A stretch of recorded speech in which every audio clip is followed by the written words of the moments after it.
Hi everyone, welcome back to my lesson. Today we will study Unit 8 celebrations. But before the lesson, I really hope that you still can get along well with the lesson. Rất hy vọng là sau một thời gian dài nghỉ dịch thì các bạn vẫn sẽ theo được bài học một cách tốt nhất có thể. And remember to take some note because we will check that later. Các bạn nhớ ghi chú bởi vì sau đó thì các bạn sẽ phải nộp bài trong phần bài tập củng cố nhé. Now we start the lesson. Unit 8 celebrations. In this lesson, we will have two parts. Chúng ta có hai phần nhé. Listen and read and language focus. Bài học thì cũng khá là nhiều, khá là dài. So try your best. Now we start with part 1, listen and read. In this part, in order to understand the text, I think that you have to know some new words. So I have here some new words for you. The first one, chúng ta sẽ phải học một vài những cái từ mới để chúng ta có thể hiểu được nội dung của bài học. Cho nên là các bạn sẽ học một vài từ mới bây giờ. The first word that we study is the word occur. Here, occur is the verb. Các bạn sẽ thấy rằng là chúng ta có occur là một động từ, and it has the same meaning with happen. You know that? Occur thì nó không có familiar, nó không có phổ biến lắm trong cái everyday English của các bạn. Nhưng mà cái từ happen thì các bạn có thể biết rất là nhiều. So, in order to know and remember the word occur, remember to learn the word happen. Các bạn nhớ happen thì các bạn sẽ nhớ được occur.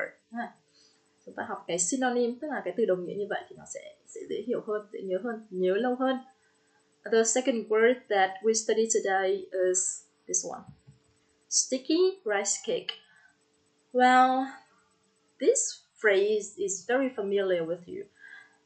However, many of you may not know how we call that in Vietnamese. Now, let's look at this picture. You can see in the picture, we have just finished the holiday, and on your holiday, you may have a lot of them. Chúng ta có thể ăn rất là nhiều cái món này trong cái ngày lễ Tết vừa rồi, đúng không nào? Chúng ta có this one, bánh chưng, rồi chúng ta có bánh tét ở miền Nam, đúng không? Thì how do we cook that in English? Yeah, in English we call this sticky rice cake. Actually, you don't need to translate every Vietnamese dishes into English. Chúng ta không cần phải dịch tất cả những các món ăn Việt của chúng ta sang tiếng Anh làm gì cả. Chúng ta không cần phải dịch bánh chưng sang tiếng Anh là sticky rice cake. Chúng ta không phải dịch phở sang tiếng Anh là rice soup hay là rice noodle. No, we don't need to do that. Bởi vì đó là cái nét riêng của chúng ta. Cho nên là các bạn không cần phải chuyển nó sang tiếng Anh. Tuy nhiên, we still have to know, chúng ta vẫn phải biết là trong tiếng Anh thì chúng được gọi là gì, so that you can introduce them to your foreign friends. Chúng ta có thể biết là chúng gọi là cái gì trong tiếng Anh để chúng ta có thể giới thiệu những cái đặc trưng của mình cho những người bạn của mình, những cái bạn nước ngoài của mình, tức là chúng ta giới thiệu văn hóa của chúng ta với họ khác. So we have sticky rice cake, that means bánh chưng, yeah. And the next word that we study today is live apart. So what does it mean? Live apart, that means we don't live together. For example, now I'm living in Hanoi and you are now in Ho Chi Minh City. So we don't live together.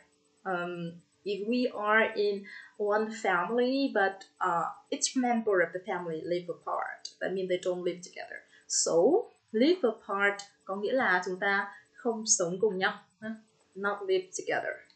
And the next word that I want to show you is Jewish. Jewish. This word tell you about a group of people. For example, we are Vietnamese. And if you live, we are Vietnamese. And if you live in America, you are American. If you live in London, you are English. So Jewish are people who live in Israel.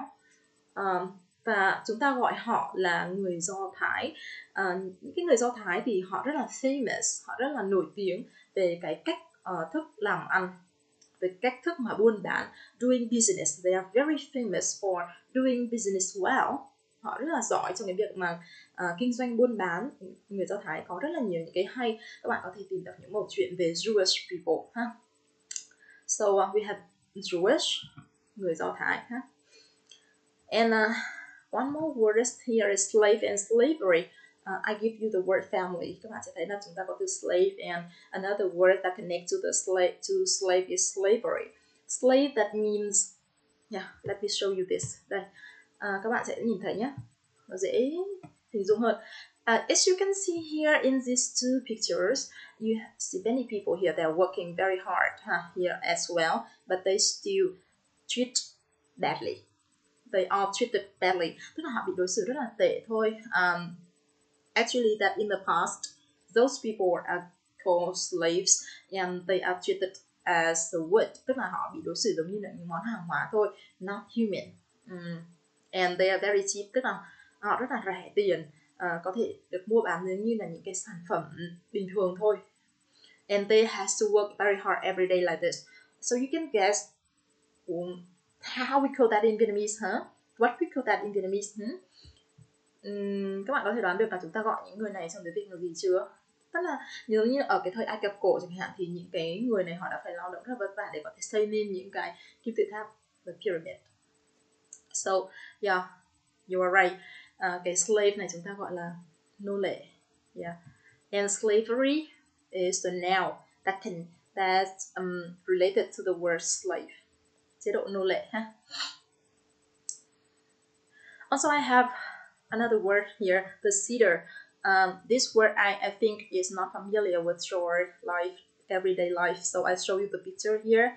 Các bạn sẽ nhìn thấy ở đây chúng ta có một cái bức ảnh này.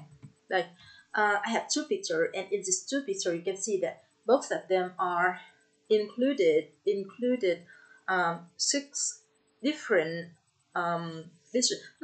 Nó có 6 những cái món ăn khác nhau trong mỗi cái đĩa như thế này, và những cái bữa ăn như thế này, những cái bữa ăn mà nó có cả 6 cái món ăn như thế này ấy, thì người ta gọi nó là the Seder.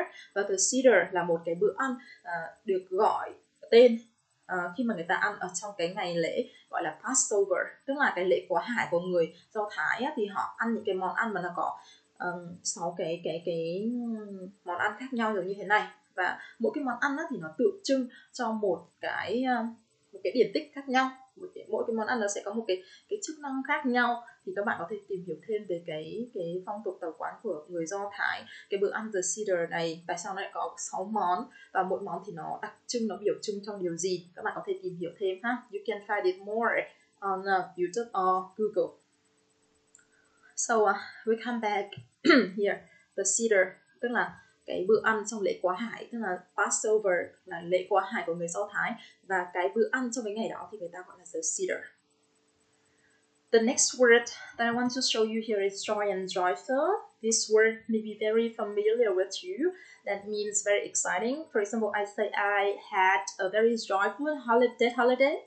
That means I had a very interesting, exciting holiday. So joyful, that means exciting and interesting. Chúng ta có cái danh từ của từ joyful là joy. Nó cũng giống như chúng ta có danh từ của từ exciting, excitement. Yeah, that's it. As long as, this word, like, as long as you love me, maybe if you know the boy band Backstreet Boy, you may know this song, as long as you love me. As long as, that means if. If you love me, if you have a lot of money, as long as you have a lot of money, you can buy that house. As long as you are handsome, you can be my boyfriend. That's it. Yeah. As long as, that means if. Nếu, đúng không nào? Yeah, if you are handsome. As long as you're handsome. As long as you are handsome. And the last word we study today in this part is parade. Parade is the noun, and here. Parade is a noun, and it talk about this. People are dancing, and they are making some movement on the street like this. Các bạn sẽ thấy rằng là ở đây người ta đang tổ chức những cái lễ hội, và những cái lễ hội này trên đường phố, và những cái cuộc diễu hành ở trên đường phố thì đúng hơn, người ta diễu hành, người ta biểu diễn những chương trình văn hóa nghệ thuật trên đường phố thì người ta gọi là the parade. Và trong cái the parade thì thường là sẽ có rất là nhiều những cái màu sắc, những cái hoạt động văn hóa giải trí. The parade. Okay, so we have, altogether we have some word like this. You can copy that into your notebook. Huh?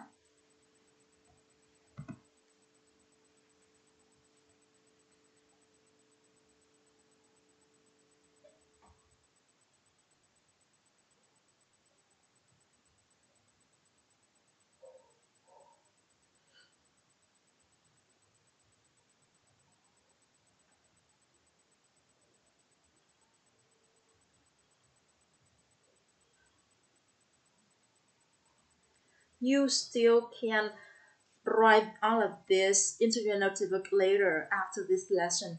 Now let's continue. Now we have other new word. If you still have some other new word that you don't remember, you can message me, okay? You can ask anything after the lesson.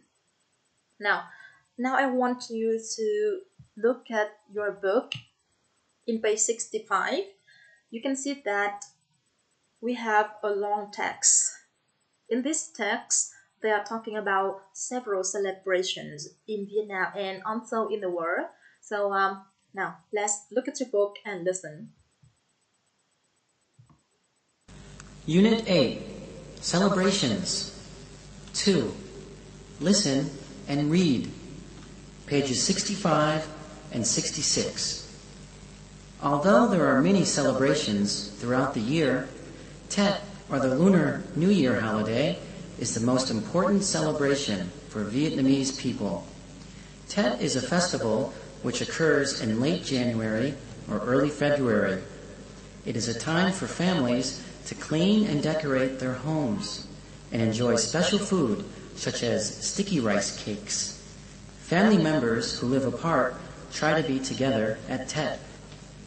Passover is in late March or early April. This festival is celebrated in Israel and by all Jewish people. On this festival, people celebrate freedom from slavery. Passover is also an ancient spring festival. On the first and second nights of Passover, Jewish families eat a special meal called the Seder. Easter is a joyful festival which is celebrated in many countries. It happens at around the same time as Passover. On Easter Day, Easter Sunday, young children receive chocolate or sugar eggs as long as they are good. In many countries, people crowd the streets. Okay. People crowd the streets to watch Calvin praise. Okay. Now I want you to listen again. Listen one more time, and while you are listening, you can read along with the recording, okay? Because that's really good for your pronunciation. Cái đó sẽ rất là tốt cho các bạn để các bạn luyện đọc này, luyện phát âm này, và đồng thời là cũng giúp chúng ta có thể luyện được khả năng nghe của mình nữa nhé. Now, listen again. Unit 8, Celebrations. 2. Listen and read. Pages 65 and 66. Although there are many celebrations throughout the year, Tet, or the Lunar New Year holiday, is the most important celebration for Vietnamese people. Tet is a festival which occurs in late January or early February. It is a time for families to clean and decorate their homes and enjoy special food such as sticky rice cakes. Family members who live apart try to be together at Tet. Passover is in late March or early April. This festival is celebrated in Israel and by all Jewish people. On this festival, people celebrate freedom from slavery.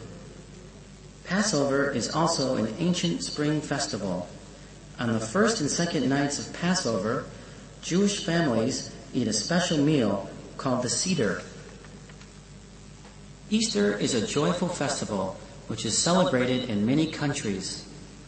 It happens at around the same time as Passover. On Easter Day, Easter Sunday, young children receive chocolate or sugar eggs as long as they are good.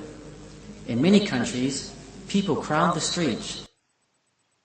Okay, to watch colorful parades.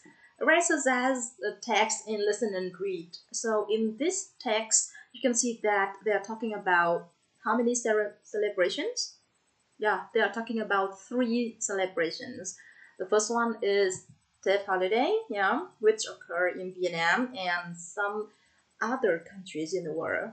The second one they mention here is Passover, and the last one is Easter. Các bạn sẽ thấy rằng trong bài học của chúng ta hôm nay thì người ta nêu lên ba cái dịp lễ hội. Tức là cái đầu tiên người ta nói là Tết holiday, tức là Tết của những cái nước mà theo âm lịch. Còn cái thứ hai của chúng ta đó là Passover, và cái dịp lễ hội thứ ba đó là Easter. Thì các bạn đã nghe 2 lần rồi, you have just listened for twice. So I really want to know how well you understand the text and the listening. Let's do this exercise with me to see if you really understand the meaning of the listening. Nào, các bạn thử coi xem chúng ta hiểu được bao nhiêu nội dung của cái bài này ha, thông qua cái bài tập sau đây. Now, I want you to do exercise in page 66.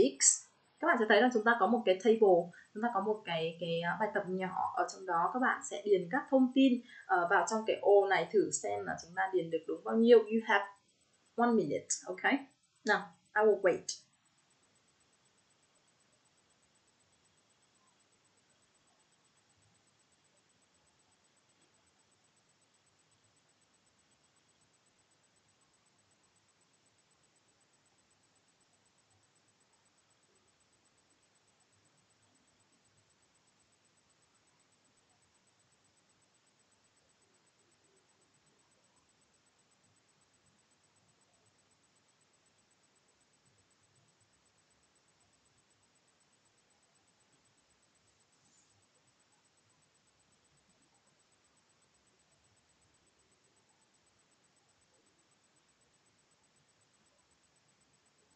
Is it difficult?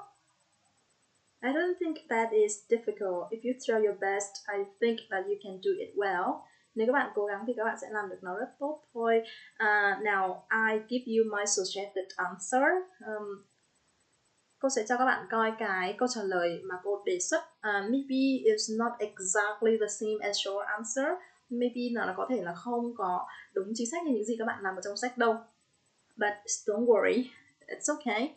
Ở đây chúng ta có cái không như thế này nhá. We have 3 celebrations here. We have Tết, Passover and Easter.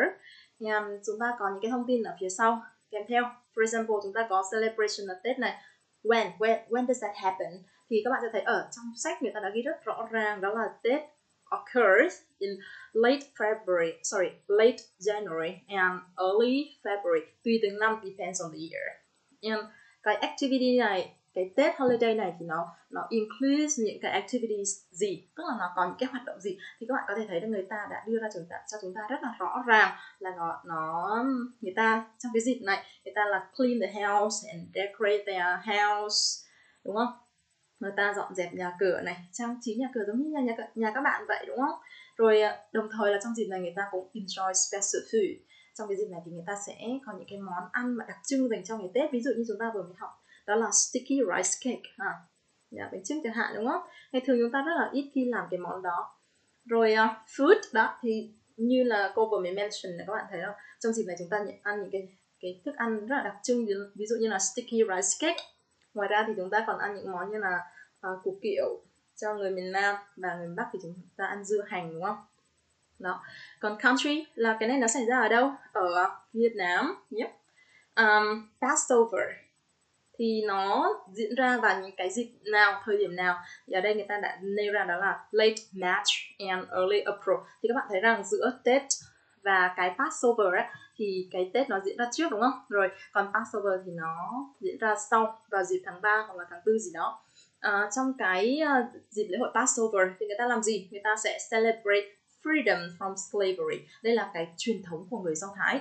Tức là trước đây thì người ta rất là nhiều người Do Thái phải chịu cái ách nô lệ, và khi người ta thoát khỏi cái ách nô lệ đó thì người ta đã tổ chức một cái dịp lễ mừng, và Passover nó ra đời từ cái đó.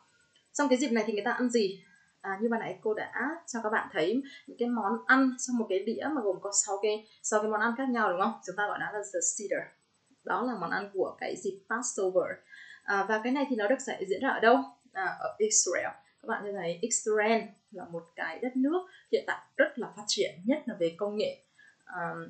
Và người Do Thái ở đây thì người ta rất là giỏi. Và cái dịp thứ ba mà chúng ta có ở đây là Easter. Thì đây là một cái dịp lễ mà cũng khá là quen thuộc với chúng ta rồi, đúng không? Nó diễn ra vào late March và early April, tức là the same time as Passover. Tức là hai cái dịp này nó có thời điểm gần như nhau. And activity như bạn thấy ban nãy chúng ta có là những cái lễ hội trên đường phố, street parades, rất là náo nhiệt. Cái thức ăn của họ trong cái dịp này thì các bạn thấy là người ta có đưa ra những cái thông tin, đó là children thì as long as they're good, chúng sẽ nhận được những cái món quà như là chocolate hoặc là sugar eggs. Còn cái country thì người ta không đưa ra một cái country cụ thể nào cả, mà Easter được tổ chức ở many countries in the world, rất nhiều các đất nước khác nhau trên thế giới ha. That is exercise in page 66. Đó là cái bài tập ở trang số 66. Okay. Are you tired? Yeah, I really hope that you are still feel comfortable with the lesson. Chúng ta mới chỉ học được một phần nhỏ thôi. Các bạn ráng chúng ta học đến phần cuối cùng ha. Now, that is for listen and read. Now, we move on. The second part that I have already told you is language focus. In this language focus, we only study exercise 1 and 2. Trong hai bài tập đầu này thì chúng ta có một điểm ngữ pháp cực kỳ rất là quan trọng, đó là relative clause, tức là mệnh đề quan hệ. Mệnh đề quan hệ là nghĩa làm sao? Tức là chúng ta sẽ có hai câu. Hai câu này cùng nói về một người hoặc một vật. Một người hoặc sự vật, sự việc nào đó. Bây giờ chúng ta thấy hai câu nó quá dài, đúng không? Chúng ta nối hai câu đó lại với nhau. Thì chúng ta gọi đó là mệnh đề quan hệ. Thì cách sử dụng mệnh đề quan hệ là như thế nào? Trước tiên chúng ta phải học cái rule của nó. Đây. Các bạn muốn nối giữa hai câu với nhau thì các bạn phải có cái rule rõ ràng. Rule là làm sao? Tức là cái cách thức để làm. Ví dụ như hai câu đó cùng nói về người thì mình sẽ dùng cái gì để nối? Chúng ta dùng who. Còn nếu hai câu đó mà nói về vật thì chúng ta dùng gì? Dùng which. Và như các bạn thấy rằng ở đây chúng ta có cả that nữa. That có thể dùng cho cả người và cả vật như các bạn nhé. Who dành cho người, that cũng dành cho người, which dành cho vật, và that cũng có thể dành cho vật. Tức là that có thể dùng được ở rất là nhiều các trường hợp. Các bạn nhớ nhá. Vậy cô sẽ nói lại là dành cho người chúng ta dùng who, và dành cho vật thì chúng ta có thể dùng which. Nếu hai câu cùng nói về vật thì chúng ta dùng gì? Dùng which. Nếu hai câu cùng nói về người thì chúng ta dùng gì? Dùng who, đúng không? Còn that dùng khi nào? Dùng khi nào cũng được hết. Tất nhiên là trong tất cả các câu đều dùng that được thì không đúng nhá. Sẽ có trường hợp không thể dùng được that. Nhưng mà hiện tại bây giờ thì chúng ta nhớ rằng là người cũng có thể dùng that, mà vật cũng có thể dùng that. Rồi, chúng ta tiếp này. Bây giờ chúng ta sẽ luyện tập theo từng ví dụ một để chúng ta hiểu hơn cách sử dụng đại từ quan hệ nhé. Đây, chúng ta có ví dụ đầu tiên. Ví dụ đầu tiên này, như các bạn thấy ở trên màn hình, my uncle is the man, he is feeding the dog. Các bạn thấy rằng là trong cả hai câu này đều có một chủ ngữ thôi, một người thôi, đó là gì? Đó là my uncle, đúng không? Và cái my uncle này ở cái câu 1, my uncle is the man, người đàn ông. Bác tôi là cái người đàn ông. Và cái người đàn ông này đã được thay thế bởi từ he ở câu thứ 2. Các bạn nhớ cho cô một điều như thế này nhé. Cái chữ he này nó không thay thế cho chữ my uncle, mà nó thay thế cho chữ the man. Ok? Nó không thay thế cho chữ my uncle, mà nó thay thế cho chữ the man. Bác tôi là người đàn ông, và cái người đàn ông đó thì đang cho chú chó ăn. Đó. Thì cái chữ he này nó thay thế cho chữ the man. Rồi, bây giờ chú ý này. Cái chữ he đúng không? Là thay thế cho chữ the man. cái chữ the man này được thay thế bởi từ he, đúng chưa? Đáng lẽ người ta sẽ nói là my uncle is the man is feeding the dog, đúng không? Nhưng mà người ta không dùng là the man is feeding the dog nữa, mà người ta dùng là he is feeding the dog, là ngắn gọn. Thế thì bây giờ chúng ta dùng đại từ quan hệ gì để nối? Dùng who hay là dùng which? Thì tất nhiên là chúng ta phải dùng who rồi, đúng không? Chúng ta bỏ cái từ he đó đi, thay bằng từ who. Vậy bây giờ câu của cô mới nó sẽ như thế nào? Nó sẽ là my uncle is the man, xong bỏ chữ he đi, thay vào đó là gì? Là who, đúng không? Vậy câu của mình sẽ được viết tiếp là who is feeding the dog. Yeah. Tức là các bạn bỏ chữ he đi và các bạn thay vào đó là chữ who. Thế thì khi các bạn thêm chữ who vào đó, các bạn có còn dấu chấm nữa không? Không. Chúng ta đã dùng từ who để nối hai câu nó lại với nhau rồi, thì các bạn phải bỏ dấu chấm đi nhé. Câu đáp án của chúng ta sẽ như sau. Đây. My uncle is the man who is feeding the dog. Có hiểu không? Thêm một ví dụ nữa nhé. That is a festival. The festival occurs in late January or early February. Các bạn đừng có nghĩ rằng là ở trong hai câu này đều có chữ Tết thì cái chữ Tết thứ hai là thay thế cho chữ Tết thứ nhất nha, không phải. Cái chữ Tết ở câu thứ hai á, nó thay thế cho cái chữ a festival này. Tết là một dịp lễ, cái dịp lễ này nó diễn ra vào thời điểm này, đúng không? Thì cái chữ Tết này bây giờ các bạn bỏ nó đi. Được chưa? Các bạn thay thế bằng gì? Who hay là which? Tất nhiên là chúng ta sẽ thay thế bằng từ which, bởi vì who nó dành cho người, which nó dành cho vật, đúng không? Cho nên là ở đây chúng ta sự vật sự việc á, Tết nó là một sự vật sự việc, cho nên chúng ta phải dùng là which, hoặc là các bạn có thể dùng that. Vậy nên các bạn sẽ thay chữ which đó vào vị trí của chữ Tết. Thành ra là câu của các bạn á sẽ thành là that is the festival which hoặc là that occurs in late January or early February. Đó là cách làm của chúng ta, tức là cái từ nào mà nó thay thế cho cái từ ở đằng trước á, thì chúng ta bỏ nó đi, thay đại từ quan hệ vào đó, các bạn nhớ nhé. Nào, let me see. Bây giờ các bạn cho cô biết này, ví dụ như ở cái câu 1 đi. Đây, ở cái ví dụ thứ nhất nhé. Cái chữ the man này nó là cái từ được thay thế, đúng không? Thì cái chữ who này nó đứng ngay sau chữ the man này. Tức là cái chữ the man này là được thay thế bởi từ he, đúng không? Đúng chưa? Từ the man được thay thế bởi từ he. Người ta không nhắc lại the man nữa mà người ta dùng là he cho nó ngắn gọn. Thì cái từ the man đó là từ được thay thế. Thì bây giờ các bạn sẽ để chữ who này ngay đằng sau chữ the man cho cô. Tương tự như vậy, ở câu thứ hai, cái chữ a festival này là cái từ được thay thế, cho nên chúng ta để chữ which và chữ that này ngay đằng sau. Vậy cho nên chúng ta rút ra thêm một cái quy tắc nữa, đó là cái đại từ quan hệ nó luôn luôn đứng sau cái từ được thay thế. Đứng sau cái từ được thay thế là như thế nào? Đây, chúng ta làm một cái bài tập như thế này cho nó dễ nhé. Đây, ví dụ như cô có cái câu A này nhé. Alongside is a strong và alongside is strong on New Year's Eve. Rất là nhiều các bạn sẽ bị nhầm lẫn ở chỗ là các bạn sẽ nghĩ rằng là hai cái câu này đều có từ alongside, thì cái từ alongside này được thay thế bằng cái từ alongside này, side, không đúng. Cái từ alongside ở câu thứ hai nó thay thế cho cái gì biết không? A song. Đây, cái chữ a song này nó được thay thế bằng cái từ alongside. Cho nên câu của các bạn á, các bạn sẽ bỏ từ alongside ở câu thứ hai đi, đúng không? Và thay thế bằng gì nhỉ? Who hay là which? Các bạn thay thế bằng which, vì đây là vật mà. Cho nên câu của chúng ta đáp án sẽ thành là alongside is a song that hoặc là which is sung, rồi chép lại đến hết. Cô nhắc lại này, các bạn đừng có nhầm lẫn giữa việc là hai cái từ alongside này thay thế cho nhau nhé, không có. Cái từ alongside này là thay thế cho cái chữ a song á. Đây là người ta đang định nghĩa mà. Alongside là một bài hát này được hát vào dịp đêm giao thừa, New Year Eve. Đó, thì cái chữ alongside ở câu thứ hai này nó thay thế cho cái chữ a song, thay thế cho chữ bài hát, chứ không phải là hai chữ alongside này thay thế cho nhau đâu nhá, nhớ nhá. Bỏ cái alongside ở câu thứ hai đi ha. Rồi, tiếp một câu nữa này. This watch is a gift. Đồng hồ này là một món quà. Và món quà này thì được tặng cho tôi vào dịp sinh nhật thứ 14 bởi cô của tôi. Thì bây giờ các bạn thấy rằng cái chữ the watch ở câu thứ hai nó thay thế cho chữ nào? Nó thay thế cho chữ the watch ở câu 1. Đây, thay thế cho chữ the watch ở câu 1 này. Hay là chữ a gift ở đây? Đây, chữ a gift này đã được thay thế bằng chữ the watch. Vậy nên chúng ta bỏ chữ the watch, chúng ta sẽ thay vào đó là đại từ quan hệ gì? Who hay là which hay là that?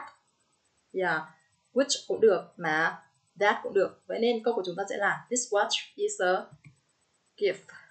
Which was blah blah blah. Viết đến cuối thì thôi ha. Nhớ là bỏ chữ the watch đi, ok? I don't know that if you understand me. C. My friend Tom can compose songs. Tom sings western songs very well. Thế thì bây giờ các bạn thấy rằng ở đây chúng ta có một nhân vật đó là Tom, đúng không nào? My friend Tom. Và ở đằng sau các bạn thấy rằng cũng có một người nữa đó là Tom, đúng không? Thì các bạn sẽ thay thế cái gì? Lấy cái gì thay thế cho cái gì? Tất nhiên là cái chữ Tom ở câu thứ hai nó sẽ thay thế cho cái từ my friend Tom ở câu thứ nhất, đúng không? Rồi đây, my friend Tom được thay thế bởi chữ Tom. Rồi đó. Cho nên bây giờ chúng ta sẽ làm thế nào? Bây giờ chúng ta sẽ bỏ cái chữ Tom ở câu 2 đi và thay vào đó là một đại từ quan hệ. Mà đại từ quan hệ ở đây xài là gì? Là who hay là which? Là who, đúng không? Rồi, hoặc là that cũng được. Là who cũng được, là that cũng được. Vậy thì câu của chúng ta sẽ thành là như sau. My friend Tom. Có rất nhiều bạn sẽ ghi là can compose songs. Như thế là sai. Các bạn viết my friend Tom, xong sau đó các bạn phải có đại từ quan hệ nằm ngay ở đó luôn là who. My friend Tom who. Xong rồi các bạn sẽ ghi là sings western songs very well. Đó. Rồi sau đó mình mới quay lại mình viết tiếp là can compose songs. Tức là khi các bạn lấy cái đại từ quan hệ who thay thế cho chữ Tom ở câu thứ hai thì các bạn phải kéo cả cái cụm đó lên trước cái đã. Rồi sau đó mình mới quay lại mình viết cái cụm ở vế đầu tiên sau nhé. Tức là mình sẽ lấy cái cụm đại từ quan hệ đó để làm rõ nghĩa cho cái việc là Tom là ai. Bạn tôi là Tom, cái người mà hát những bài hát ở châu Âu rất là hay á, thì có thể sáng tác bài hát. Đó. I hope that you understand what I'm saying.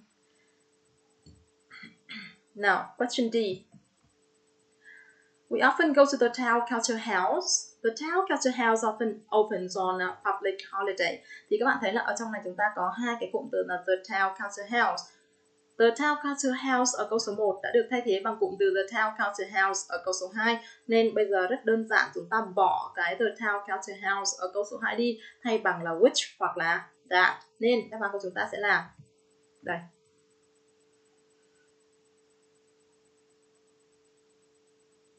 Các bạn có theo kịp không? Nếu các bạn không theo kịp hoặc là các bạn không hiểu, các bạn hãy gửi câu hỏi không hiểu như thế nào, không hiểu ở chỗ nào vào trong cái bài tập luyện tập sau buổi học ngày hôm nay nhé. Tiếp theo chúng ta sẽ có thêm một vài câu. I like reading books. Books tell about different peoples and their culture. Thế thì bây giờ các bạn thấy rằng chúng ta có chữ book ở đây và chữ books này đã được thay thế bằng từ books ở câu số 2. Cho nên chúng ta bỏ chữ books ở câu số 2. Đáp án của chúng ta sẽ là đây. Yeah. Bỏ chữ books ở câu số 2 và thay bằng đó là that hoặc là which. Tiếp theo. Đây các bạn thử làm thử coi nào. Các bạn có thể đọc đáp án ngay trên màn hình. Rồi sau đó các bạn có thể ghi đáp án sau nhé. Ở câu F này thì cái chữ roses ở đây đã được thay bằng là the roses ở cái câu thứ 2. Cho nên các bạn chỉ cần bỏ cái chữ the roses ở câu thứ 2, thay vào đó là đại từ quan hệ gì? Là vật, đúng không? Thì chúng ta sẽ dùng đại từ quan hệ là which hoặc là that. Nên câu đáp án của chúng ta sẽ là gì? On my mom's birthday, my dad gave her roses, which hoặc là that were very sweet and beautiful. Yeah, đó là đáp án nhé. Đơn giản mà đúng không? Rồi tiếp theo chúng ta có Judy likes the full moon festival very much. The festival is celebrated in mid-fall. Thì các bạn thấy rằng ở câu số 1 có cụm từ là the full moon festival và cụm từ này đã được thay thế bởi cụm từ là the festival ở câu số 2. Cho nên các bạn bỏ cái the festival ở câu số 2 đi, thay vào đó là chữ which hoặc là chữ that. Nhưng mà nhớ là cái chữ which và chữ that đó các bạn phải đặt ngay sau cái the full moon festival nhá. Cho nên là cô nói lại này, the festival ở câu số 2 này đã thay thế cho the full moon festival ở câu thứ nhất đúng không? Nên ở câu thứ 2 mình bỏ nó đi. Mình thay vào đó là which hoặc là that. Cái which và that đó nó phải được đặt ở sau cái cụm từ là the full moon festival. Nó phải đứng ngay sau cái cụm full moon festival. Vậy cô sẽ có là the Judy likes the full moon festival which hoặc là that, đúng không? Rồi, cái sau khi chúng ta có which và that thì chúng ta phải có là is celebrated in mid-fall. Tức là các bạn phải viết nguyên cả cái cụm này lên trên trước cái đã. Cái cụm ở câu 2 này chúng ta kéo hết lên trên đã nhá. Chúng ta kéo hết lên trên. Rồi sau đó các bạn mới viết lại là very much. Tức là very much phải được đẩy về cuối câu. Được chưa nào? Cái chữ very much chúng ta không được viết ngay ở phía trên nữa. Bởi vì cái cụm từ the full moon festival ngay theo sau nó phải là đại từ quan hệ which và that, đúng không? Rồi sau which và that phải là những cái tiếp theo của cái câu còn lại, cho nên chúng ta phải đẩy hết nó lên trên nhé. Tiếp theo chúng ta có câu H. Tomorrow I'll go to the airport to meet my friends. My friends come to stay with us during the Christmas. Chúng ta có my friends ở câu 1 được thay thế bằng my friends ở câu 2. Cái chữ airport nó hơi có vấn đề một chút xíu nhé. Rồi thì chúng ta sẽ thay thế cái my friend ở câu 2 bằng đại từ quan hệ là who hoặc là that. Cho nên đáp án của chúng ta là tomorrow I'll go to the airport to meet my friends. Who hoặc là that comes to stay with us during the Christmas. Đó là nội dung của cái bài tập số 1 trong sách của chúng ta. Các bạn hãy làm bài tập này lại một lần nữa vào trong cuốn vở của mình. Và nếu các bạn vẫn còn có cái thắc mắc băn khoăn gì thì các bạn hãy nhắn tin hoặc là gặp trực tiếp giáo viên để có thể có thêm những cái lời khuyên cũng như là những cái giải thích thêm từ giáo viên ha. You can message me or you can meet me in person. So ask any question that you still don't understand. I want you to move on to exercise 2, page 71. Các bạn có thể copy cái bài của các bạn sau cái bài học ngày hôm nay nhé. Các bạn có thể mở lại cái video và copy những cái phần mà các bạn chưa copy kịp. Ở trong cái bài tập số 2 thì các bạn sẽ thấy rằng người ta có two pictures. Và cái two picture này about a boy. The first picture is about his family and the second picture is about his aunt's family. Như các bạn thấy rằng ở trong hai bức hình này thì chúng ta có hai gia đình. Thứ nhất là gia đình của tôi và cái bức tranh còn lại là gia đình của cô tôi. Thì ở trong này có một số nhân vật, các bạn sẽ phải nhìn vào những cái bức tranh này và các bạn miêu tả những cái người này. Đây, ví dụ như thế này nhé. Đây, như cô ví dụ này, my dad. Đây, các bạn thấy là my dad ở đây này. Đây, my dad đây nhé. My dad is a man. Ba tôi là người đàn ông. Người đàn ông nào? Chúng ta phải giải thích ra. Người đàn ông mà standing behind Linda. Linda là ai? Đây, Linda là cô bé này. Ba tôi đang đứng sau Linda đúng không? Ba tôi là người đàn ông mà đứng sau Linda. Thế thì bây giờ câu số 1 các bạn thử điền cho cô một đại từ quan hệ xem. Các bạn sẽ điền gì? My dad is a man who hay là which? Chắc chắn là phải điền who rồi vì chúng ta đang nói về người đúng không? Vậy chúng ta sẽ có là my dad is a man who standing behind Linda, đúng không? Rồi, tương tự như vậy các bạn miêu tả tiếp. Linda is the girl. Bây giờ cô lại nói về Linda này. Linda is the girl. Linda là cô bé. Cô bé này is holding a gift. Tức là cô bé này đang cầm trên tay một cái gì nhỉ? Một cái món quà đúng không? Thế thì bây giờ chúng ta sẽ có là Linda is the girl. Ở đây chúng ta điền gì? Điền who hay là which? Điền which đúng không? Đúng không? Điền which đúng không? No, chúng ta điền là who. Vì chúng ta đang nói về người thì chúng ta phải điền là who. Vậy thì chúng ta sẽ có ở đây là Linda is the girl who is holding a gift. đó là cách chúng ta làm. Chúng ta sẽ chọn ra một nhân vật nào đó ra trong hình và chúng ta nói về cái người đó, sử dụng đại từ quan hệ như là hai ví dụ ở đây. Tất nhiên là cô sẽ không để cho các bạn phải tự viết, cô sẽ hướng dẫn các bạn. Đây, chúng ta nhìn vào bài tập sau đây nhé. Đây, as you can see, here I have 4 sentences. Các bạn sẽ viết thành một câu hoàn chỉnh dựa trên những cái cụm từ mà cô cho sẵn, thử xem nào. Ví dụ như ở câu số 1, chúng ta có là my grandmother, rồi women have short hair. Let me see, you have 2 minutes to do the exercise. Các bạn có 2 phút đó, các bạn làm bài đi.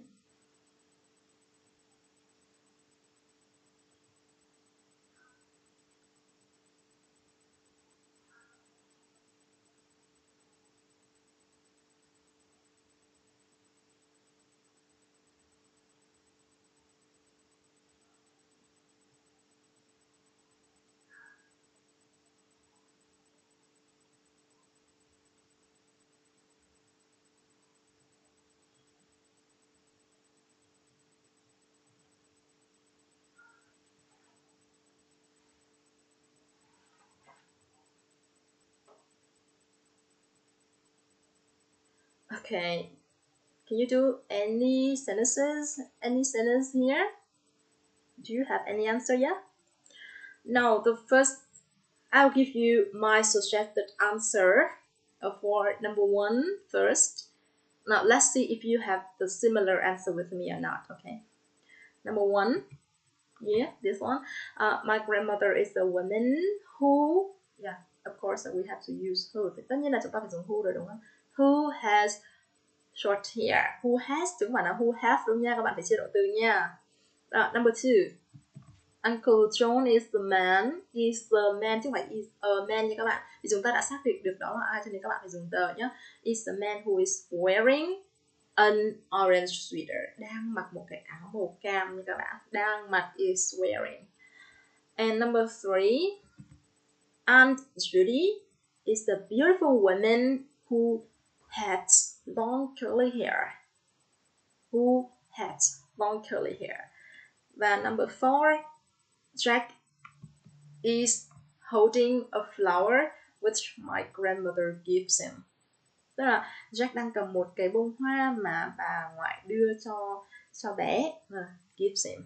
Đó là cái suggested answer mà cô có để các bạn tham khảo. Tất nhiên là nếu các bạn làm sai một vài điểm thì cũng không sao cả, miễn làm sao các bạn biết rằng chúng ta phải dùng đại từ quan hệ để nối hai cái câu này lại với nhau, hoặc là dùng đại từ quan hệ để mà có thể viết ra thành một câu là được rồi. Đó đã là một thành công rồi. Những cái còn lại chúng ta sẽ học từ từ dần dần về sau. So that is it for today. Khá là dài rồi. Các bạn phải nhớ cho cô sau bài học ngày hôm nay, cái quan trọng nhất chúng ta cần phải nhớ đó là đại từ quan hệ. Thì chúng ta có 2 đại từ quan hệ chính mà hôm nay chúng ta học, đó là who và which. Ngoài ra chúng ta có thể dùng that. That thì có thể dùng cho cả người và vật. Còn who thì chỉ dành cho người và which thì chỉ có thể dành cho vật thôi. Và nhớ là đại từ quan hệ phải đứng ngay sau cái từ mà nó được thay thế. Cái từ được thay thế là đại từ quan hệ sẽ đứng ngay sau từ được thay thế. Các bạn nhớ như thế là được rồi. Từ đây thì chúng ta làm nhiều bài tập, chúng ta sẽ hiểu được cái cách thức để dùng đại từ quan hệ để nối hai câu lại với nhau hơn. If you still have some question or you still confused about relative clause, please just watch the lesson again and again, and please ask your teacher for more instructions, okay? Sau bài học ngày hôm nay thì các bạn sẽ có một bài tập củng cố, các bạn nhớ làm liền luôn nhé, bởi vì cái link của bài tập củng cố nó sẽ bị đóng sau một vài phút, okay? Thank you. This is your homework. I want you to prepare for read session and learn the new word that we study in listen and read. Các bạn sẽ học những từ mới trong phần listen and read nhé. Thank you for watching. See you later. Bye bye.